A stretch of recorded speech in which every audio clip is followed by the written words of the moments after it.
live. Sudah mulai ya?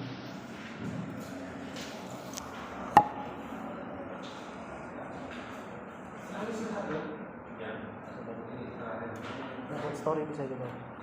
Sama video Pak. Singkat aja. Akhirnya anakmu Pak. Akhirnya anakmu Pak.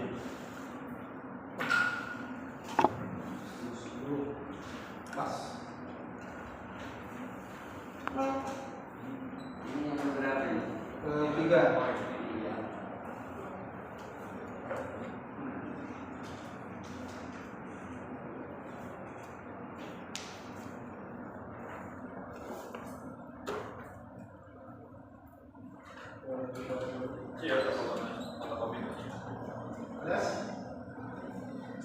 Assalamualaikum warahmatullahi wabarakatuh. Bismillahirrahmanirrahim. Yang kami hormati semua dewan penguji, saudara Mulan sebagai anggota sebagai peserta ujian SSN ketiga dengan judul manajemen sumber daya manusia pondok pesantren sudah diikuti situs di pondok pesantren dan Istiqomah Seren Riau dan pondok pesantren Al-Muhsini Rokan Hilir Pekanbaru. Antum akan diuji oleh tiga penguji. Yang pertama Dr. Muhammad Ubaidillah MPD, Dr. Ahmad Fauzi Hamzah MPD, Dr. Imaduddin MPD. Oke, antum diberikan kesempatan untuk menyampaikan ringkasan tesis antum maksimal 5 menit. Antum bisa mulai dari latar belakang atau konten penelitian, fokus, kemudian langsung hasil, nggak usah kan sudah selesaikan pada ketika proposal ya. Oke, biar tidak lama-lama, biar pengujiannya yang lama, biar banyak masukan gitu ya, biar sempurna. Antum ini sudah sempurna, sudah jadi 1, 2, 3, 4, 5, 6 sudah jadi, tetapi akan disempurnakan lagi, yang akan disempurnakan lagi oleh para penguji. Oke, terima kasih. Saya langsung saja kepada Dr. Muhammad Ubaidillah sebagai speaker. Silakan.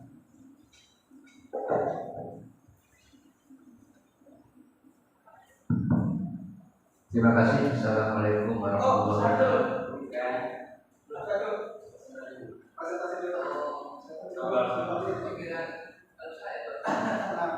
Saudara Mulan kehampan.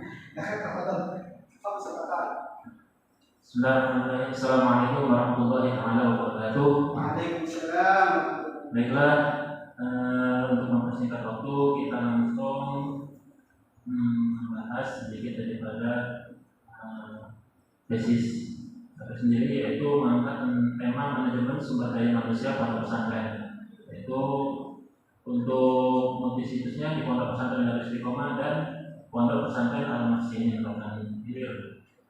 Kemudian ada pun latar belakang atau penelitiannya itu bahwasanya setiap lembaga pendidikan, baik pendidikan ataupun sebuah organisasi, memiliki daripada sumber daya manusia yang baik sehingga semua tujuan itu bisa tercapai gitu. Kemudian untuk fokus penelitiannya itu yang pertama bagaimana implementasi peningkatan sumber daya manusia. Kemudian apa faktor yang membantu dalam meningkatkan sumber daya manusia. Kemudian apa solusi yang diterapkan dalam mengatasi hambatan peningkatan manajemen sumber daya manusia. Kemudian definisi sederhana manajemen sendiri yaitu mengelompokkan atau menyusun manajemen. Yaitu manajemen sendiri itu terdiri dari pelaksanaan pengorganisasian, perencanaan, pengorganisasian, pelaksanaan dan evaluasi. Kemudian selanjutnya metodenya, pendekatannya dengan kualitatif, jenis penelitiannya yaitu jenis penelitiannya itu studi kasus, kehadiran peneliti di sini sebagai instrumen pertama dalam mengumpulkan data. Itu kemudian sumber datanya itu kita ambil dari beberapa garis besar, mulai dari person, place, dan dokumen lainnya. Kemudian tekniknya menggunakan observasi, interview, dan dokumentasi. Dan ini kita lanjut masuk ke pembahasan. Yang pertama, pembahasan pertama itu implementasi peningkatan sumber daya manusia. Di sini dalam mengimplementasikan, dalam melaksanakan itu ada dalam peneliti ada 3 tahapan, yaitu menganalisis, yaitu membuat instrumen, dan itu penilaian. Untuk menganalisis sendiri itu dilakukan untuk mengetahui kebutuhan tenaga pendidik, karyawan, staf, sarana-sarana dan kemudian pembelajaran dan pembiayaan. Itu untuk menganalisis. Kemudian membuat instrumen itu juga dilakukan untuk membuat serangkaian kebutuhan, mulai dari unit dari setiap divisi, yaitu membuat materi, budget, materi, sarpras, dari pelaksanaan, penilaian serta evaluasi. Nah, penilaian sendiri ini digunakan untuk menilai dari kinerja SDM yang ada. Kemudian dalam ilmu manajemen itu ada perencanaan tadi. Perencanaan di sini di dalam meningkatkan sumber daya manusia, yaitu pertama merencanakan tujuan pondok pesantren, kemudian merencanakan karakteristik pesantren, yaitu sistem atau metode, kemudian rekrutmen tenaga, itu untuk merencanakan ke depan. Kemudian pengorganisasian itu mengarah pada pengorganisasian dalam merumuskan tujuan yang ingin sampai dicapai, kemudian pengorganisasian dalam mengelompokkan kebutuhan. Kemudian selanjutnya pelaksanaan itu dalam pembagian tugas, yaitu juga pelaksanaan dalam pelatihan. Yang terakhir evaluasi ini diperuntukkan untuk melihat atau meninjau kembali hasil dari kinerja yang sudah berjalan dan menjadi sebuah tolak ukur dalam mengembangkan sumber daya manusia. Kemudian di sini ada faktor yang membantu dalam meningkatkan sumber daya manusia, diantaranya apa? Diantaranya dengan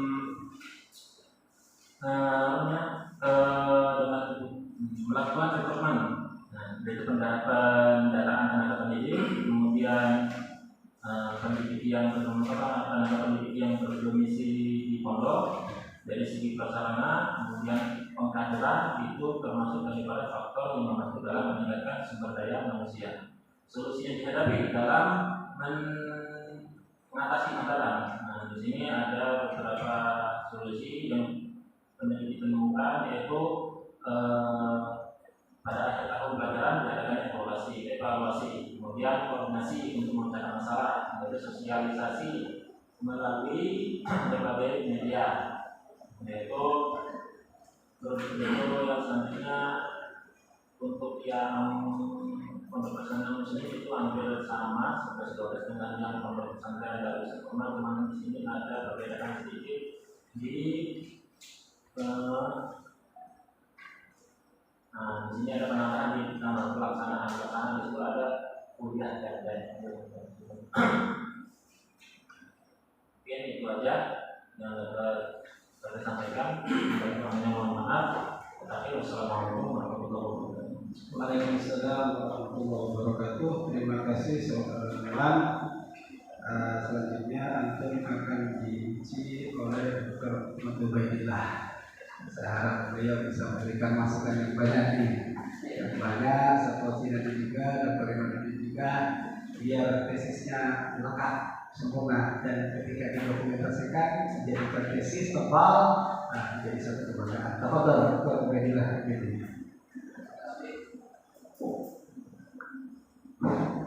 Terima kasih. Assalamualaikum warahmatullahi wabarakatuh.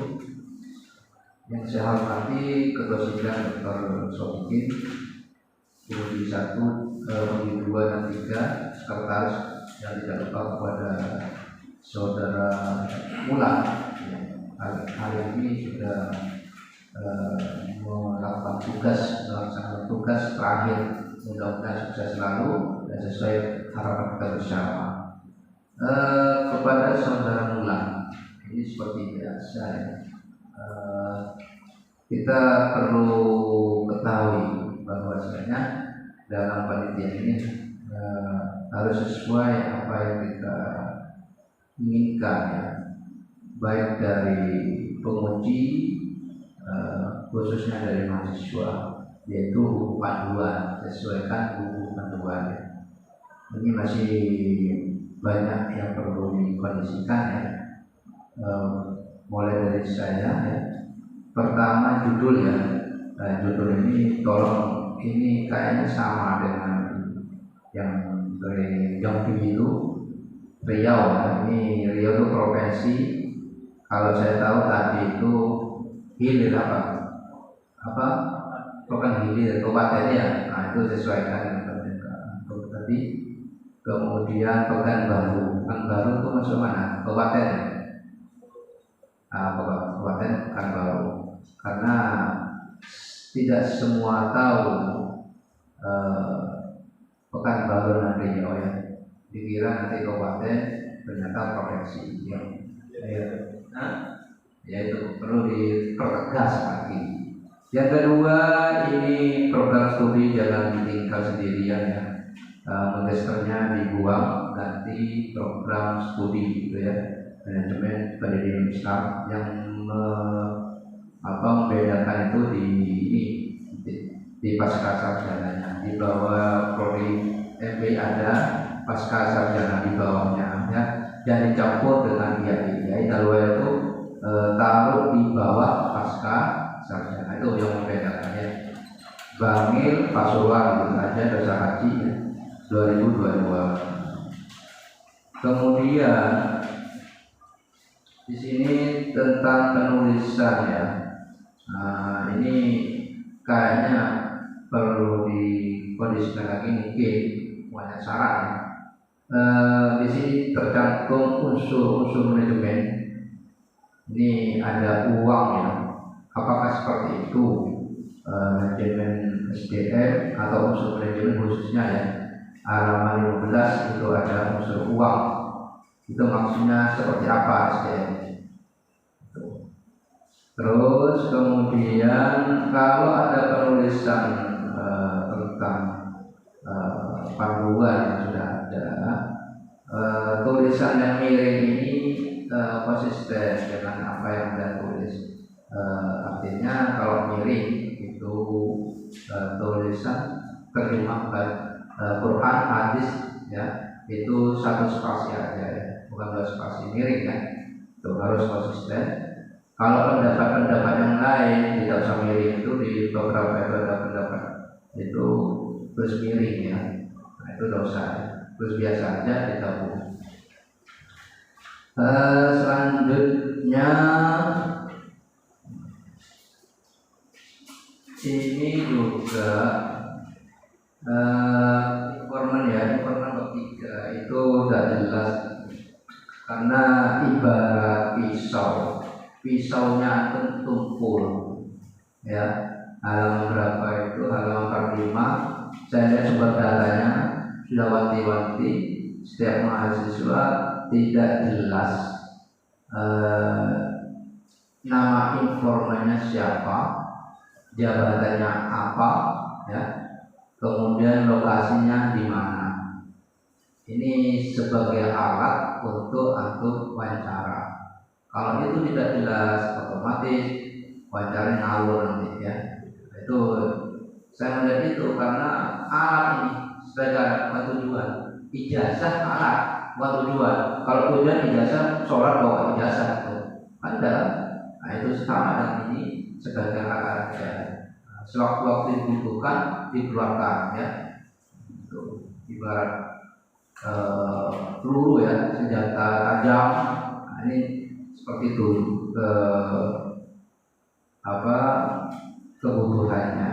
Sebenarnya di sini juga ada 59. Di sini saya kira di tesis itu tidak sampai ketemuan ya, hasil tidak perlu temuan itu tidak perlu.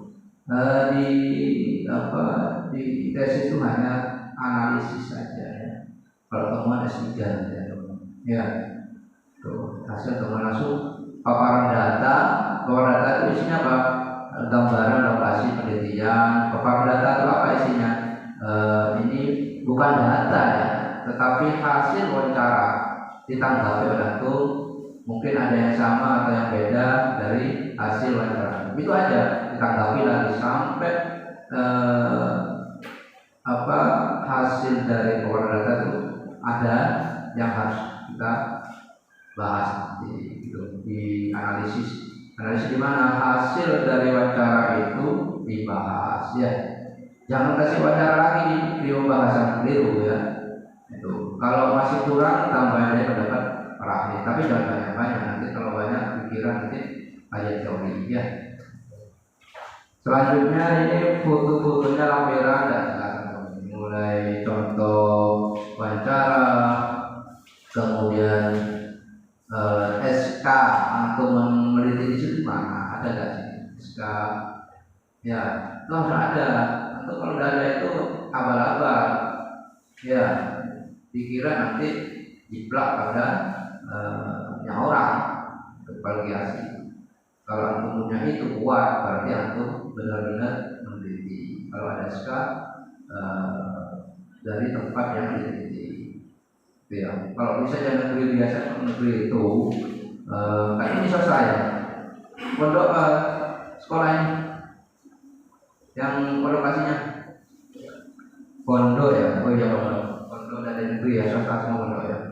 Kalau sekolah dia apa sama tentu ya. Jadi kalau sekolah itu kalau negeri itu biasanya minta tembusan dari Kemenang ya, MA atau SMA negeri seperti itu. Tapi kalau pondok aman ya, foto-fotonya mana ada ya. Kemudian ini yang hidung ada dari yang ada sampai ya ada. Oh ya ada ini, tapi kasih foto aja ya, tinggal fotonya ya, tidak ada hidungnya. Bukan riwayat peneliti, nggak ada bahasa gitu ya.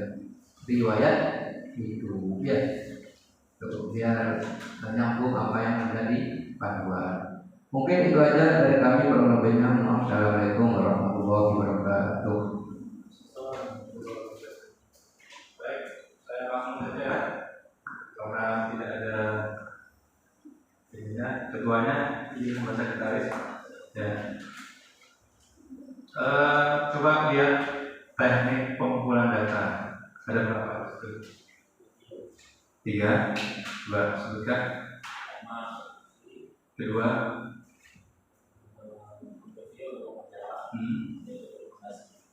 ya. Coba saya mau lihat untuk fokus yang pertama, observasinya ada nggak? Untuk fokus yang pertama, paparan data yang didapatkan dengan observasi.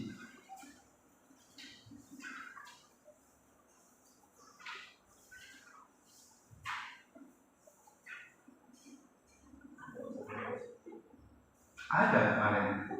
Jadi kok sekarang nggak ada? Di halaman 67. Ada ya? Halaman 67 ya? Halaman 67.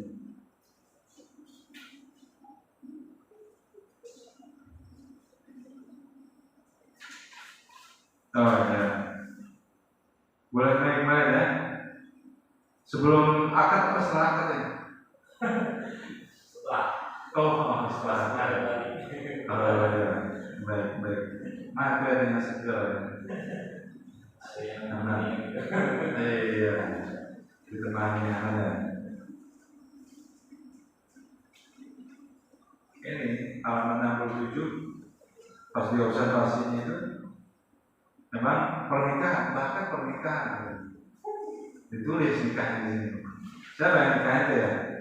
Program sosial, nikah massal. Baik,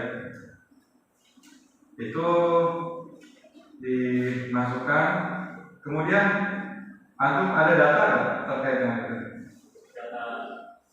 Dokumentasi, dokumen yang terkait dengan dokumen. Dokumen itu di deskripsi lokasi itu. Bukan ini ya, bukan matchingnya tuh. Bukan. Ada ya? Data yang didapat dengan data berupa dokumen. Ada di sini.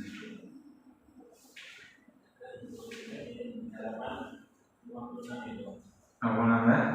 Sejarah kita sama sini itu Ya. mengenai data ini. Baik.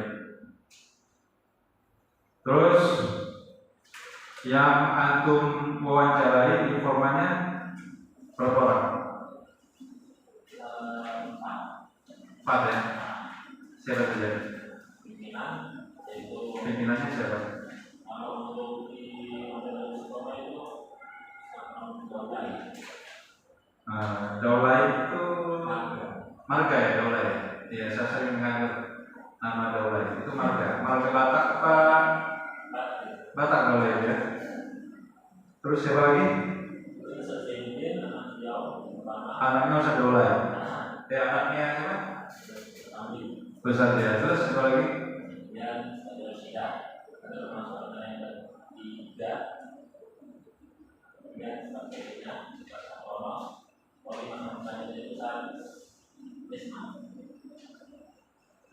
Nah, antum meneliti tentang peningkatan SDM di pondok pesantren. Di pondok itu lajnahnya yang melakukan kegiatan untuk peningkatan SDM itu ada dan di sana khusus. Apa namanya? Kalau di sana kalau pada mau pas wawancara itu ada ustaz yang sudah ditunjuk untuk menangani dalam peningkatan SDM yang dari hutan. Nah, maksud saya ada nggak beliau ini diwawancarai di sini? Siapa namanya? Ustaz Zainuddin. Pelaksana? Ketuanya. Peningkatan SDM. Ustaz Zainuddin. Strukturnya nggak ada. Kalau strukturnya ada dengan kemarin itu dari pendidik proses masukkan struktur. Tidak dimasukkan di dalam halaman, tetapi bila-bila. Saya menganggap tidak dimasukkan, tapi tidak tidak. Oh gitu. Ya. Ya. Ya, dimasukkan saja, menunjukkan posisi bahwa yang terkait dengan struktur yang bertanggung jawab dengan peningkatan SDM itu di bawah siapa dan siapa orangnya yang bertanggung jawab, sehingga ada keterkaitan dengan di pesantren itu seperti apa peningkatannya.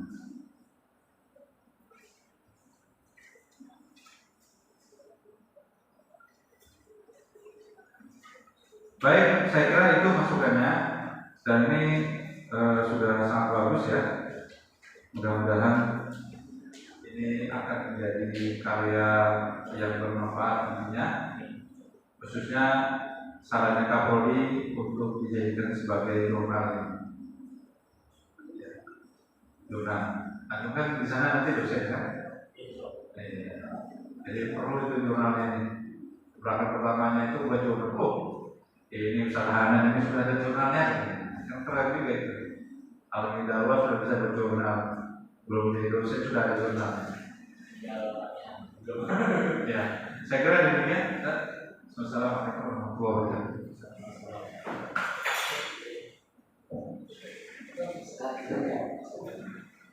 Assalamualaikum warahmatullahi wabarakatuh.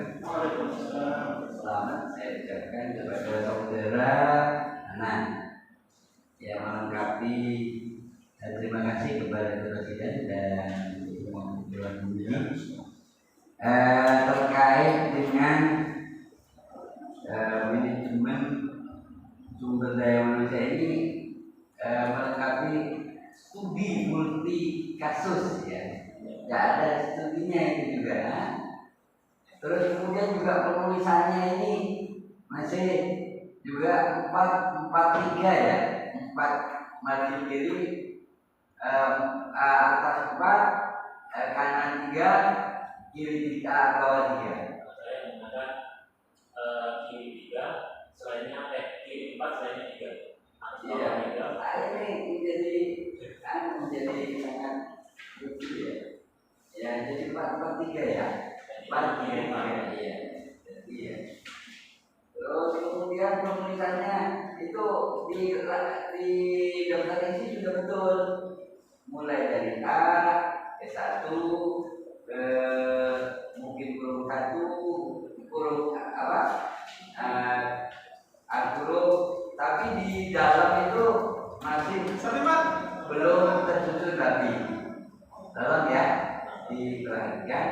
Yang kedua, kenapa kok motonya itu innallaha la yughayyiru ma biqaumin?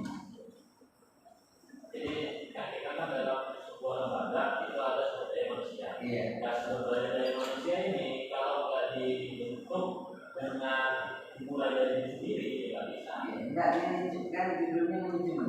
Cuma kan cukup daripada perubahan diri sendiri gitu. Sehingga dengan perubahan diri sendiri dibawa ke perubahan organisasi.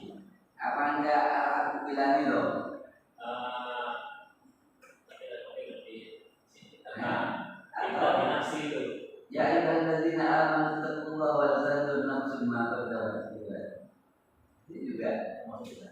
Nah, itu lebih pas daripada ayat mangkana yuminu mangkana yaumuhu. Iya, tidak ada kaitannya. Karena yang di apa adalah manajemen ya. Terus kemudian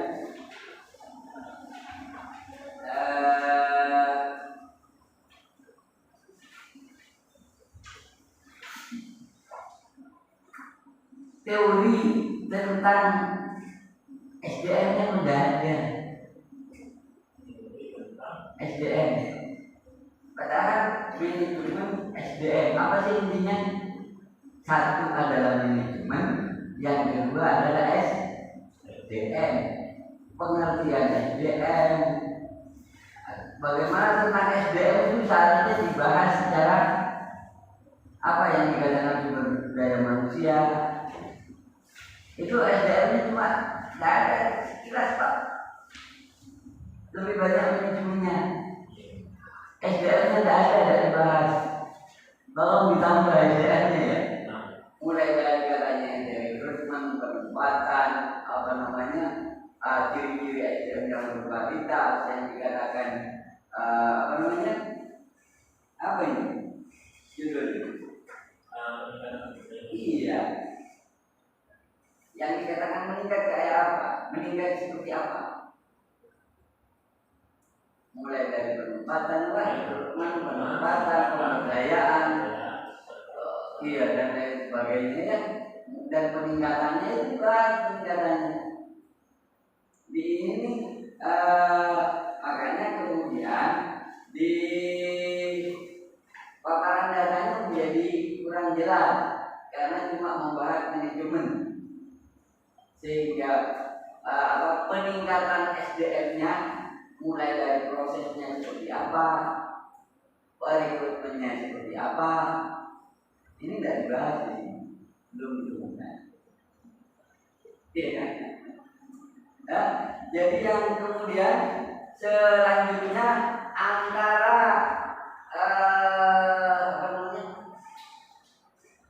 paparan data dengan pembahasan paham bersama.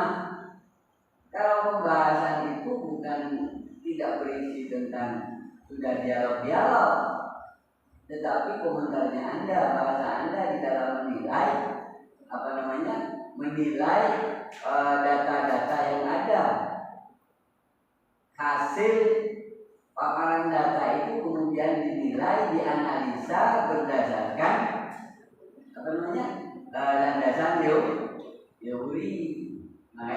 Makanya harus lengkap landasan teorinya dulu.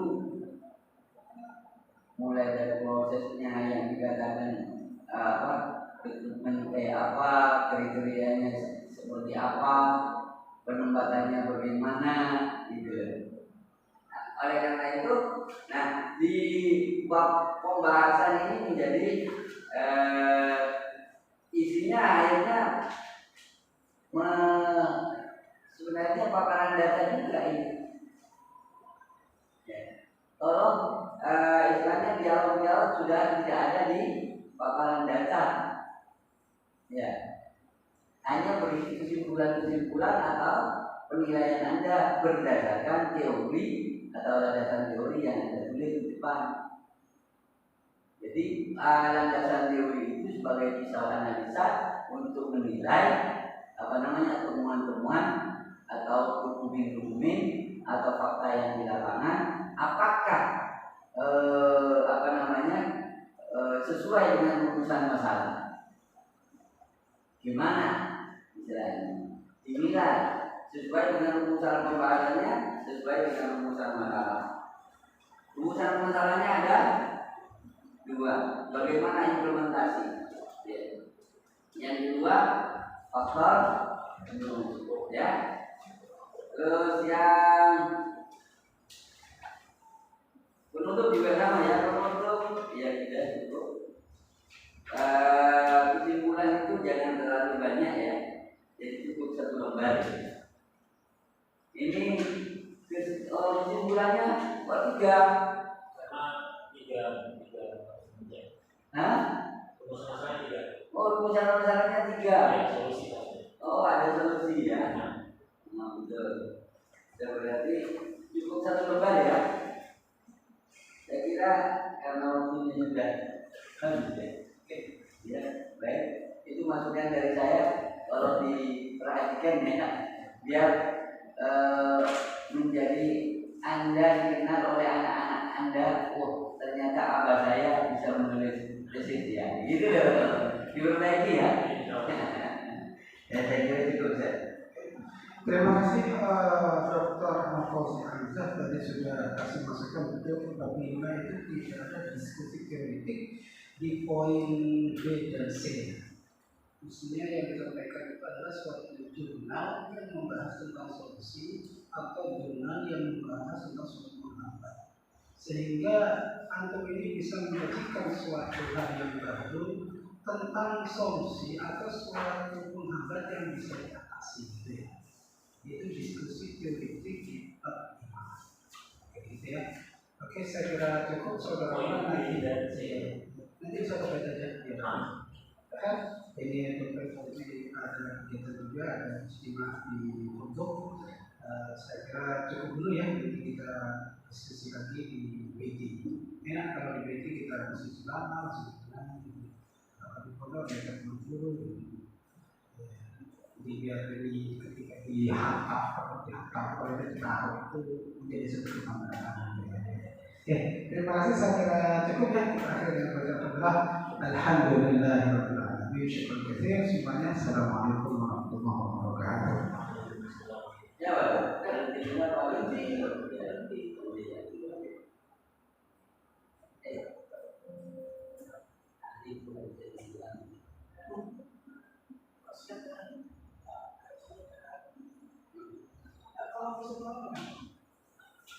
ya ada. Nah, Ustaz.